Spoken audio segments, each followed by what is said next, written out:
She never meant to fall asleep on a stranger's shoulder. But when the plane touched down and she finally opened her eyes, the woman who had spent her life in glass towers and boardrooms found herself crying, not out of embarrassment, not even out of exhaustion, but because of what that single dad sitting beside her had done while she slept. This isn't just a story about an awkward flight. It's a story about kindness, the quiet kind, the kind that doesn't ask for recognition or reward. The kind that softens hearts, breaks through walls, and reminds us that sometimes the people we least expect to meet are the ones who show us what really matters. It was a cold morning at Chicago O'Hare Airport, the kind of morning when the world feels half asleep and even the coffee tastes tired. Inside the terminal, business travelers shuffled through security lines, clutching boarding passes and caffeine like lifelines. Flight 292 to Los Angeles blinked on the departure board, and among those boarding was Evelyn Carter, a 38-year-old CEO of a rapidly growing tech company that was becoming a Wall Street darling. Her assistant had booked her a last-minute seat after a week filled with investor meetings, media appearances, and too many sleepless nights to count. Evelyn was tired, the kind of tired that no espresso or hotel suite could fix. Her dark hair was perfectly pinned, her navy pantsuit tailored to perfection, her phone clutched in one manicured hand like an extension of her body. She walked down the jet bridge with the brisk, deliberate pace of someone who measured her life in meetings, deadlines, and flight times. Her eyes scanned the cabin numbers as if even here, in a cramped airplane, she was searching for order, for control. She slipped into seat 14A, exhaled briefly, and opened her laptop before the boarding door even closed. Spreadsheets, emails, projections. Her life was an endless cycle of numbers and notifications. She rarely noticed the people sitting beside her on flights. They were just background noise in her constant chase for efficiency.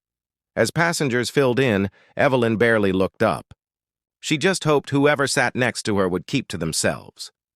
Then came a man in his mid-30s with kind brown eyes, a few days' worth of stubble, and a small girl clutching his hand tightly. "Excuse us," he said gently, giving Evelyn a polite nod as he helped his daughter into the window seat.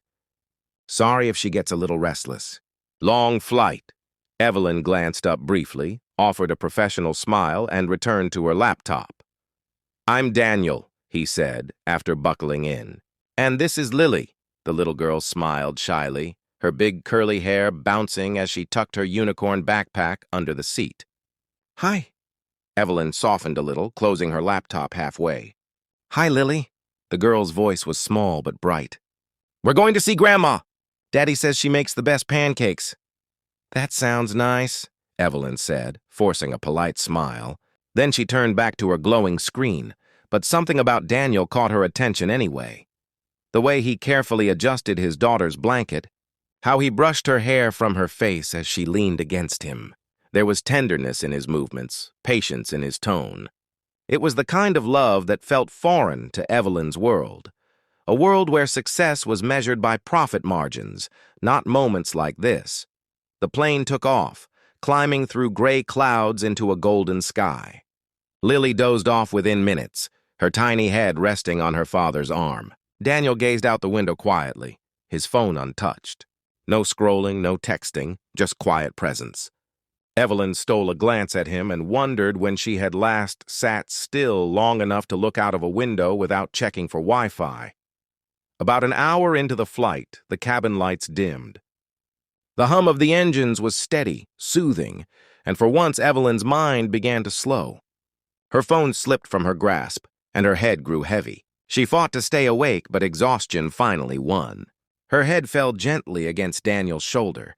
She didn't know how long she slept, only that when she woke she felt something she hadn't in years: comfort. Then realization hit. Her eyes flew open and she straightened abruptly. "Oh my God, I'm so sorry," she whispered, mortified. Daniel chuckled softly. "It's fine. You looked like you needed it." Evelyn blinked, trying to regain composure.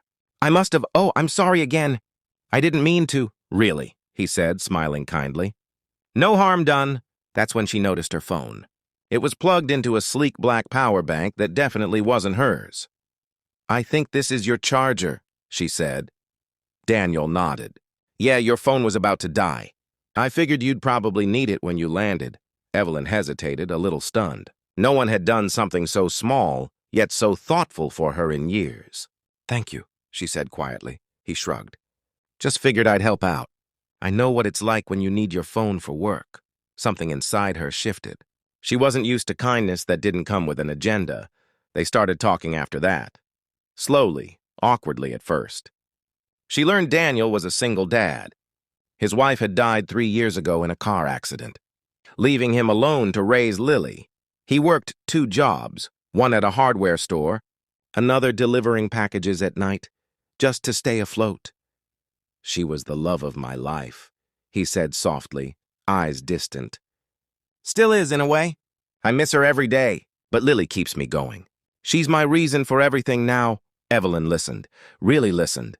It had been a long time since she'd listened to someone talk about something other than quarterly goals or mergers. She asked about Lily's school, about how he managed it all. Daniel laughed lightly. I don't, not really. I just do what I can. Some nights I'm too tired to even make dinner, but she'll come up to me and say, Daddy, we can have cereal. And I remember why I keep trying. Evelyn smiled, something tender flickering in her chest. She sounds amazing. She is, he said proudly. The flight attendant came by with snacks.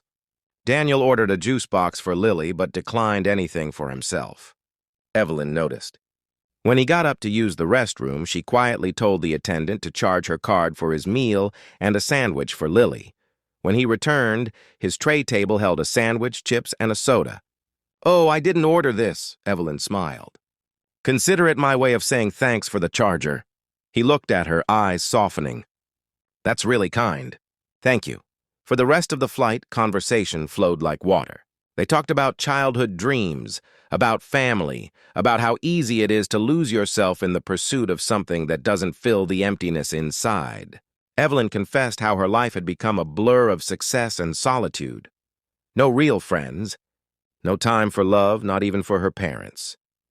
Daniel listened quietly, then said, You know, Lily doesn't care if I ever make a lot of money. She just wants me home for bedtime stories.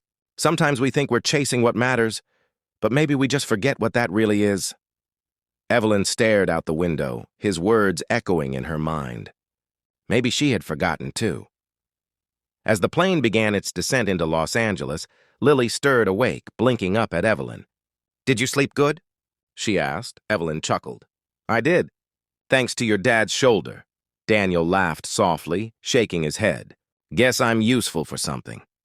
When the plane landed and passengers began to gather their bags, Evelyn turned to him. Hey, do you have a business card? He smiled faintly. I don't really have fancy cards like you. Just a phone number. Write it down then. He hesitated. You really don't have to. I want to, she said firmly. He scribbled his number on a napkin and handed it to her. That's me. They said goodbye at baggage claim.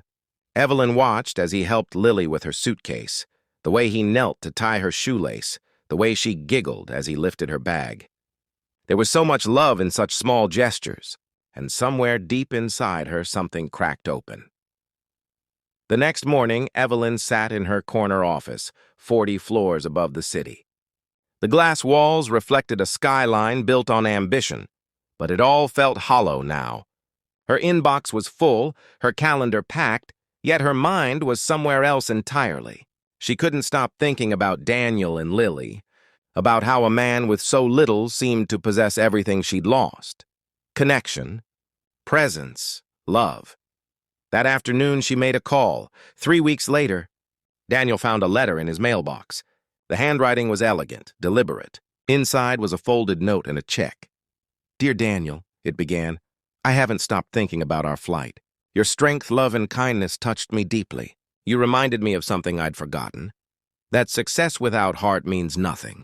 Enclosed is something that might help with Lily's education. Please don't think of it as charity. Think of it as an investment in kindness, in people like you who remind the rest of us what really matters. With gratitude, Evelyn Carter.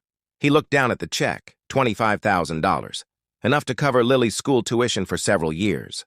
His hands trembled.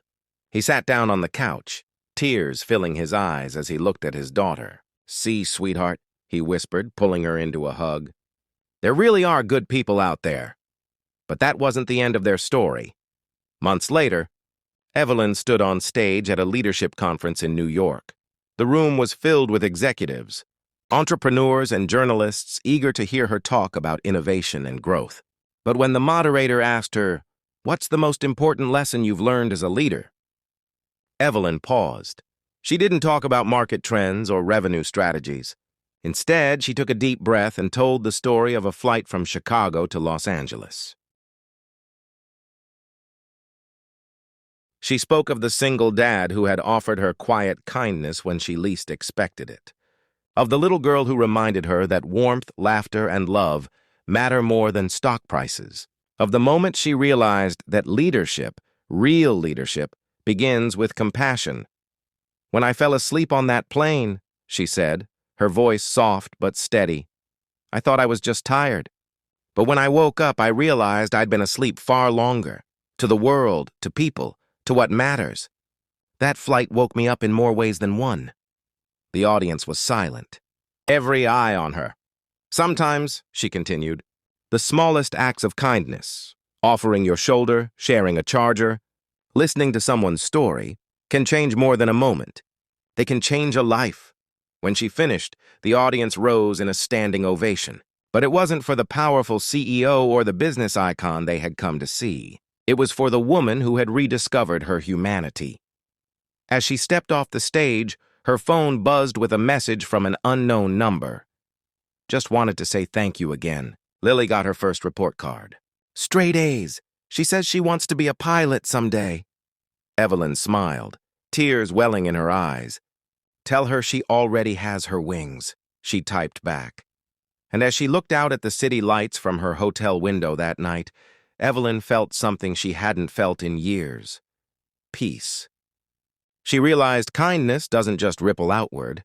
It takes flight, touching hearts miles away, crossing lives like paths in the sky. If this story touched your heart, take a moment today to do something kind, for a stranger, for a friend, or even for yourself. You never know whose life you might be changing. Thank you for watching Your Channel Name, where every story reminds us that kindness still matters. Don't forget to like, comment, and subscribe for more stories that inspire hope, compassion, and healing, because sometimes the simplest moments remind us what it really means to be human.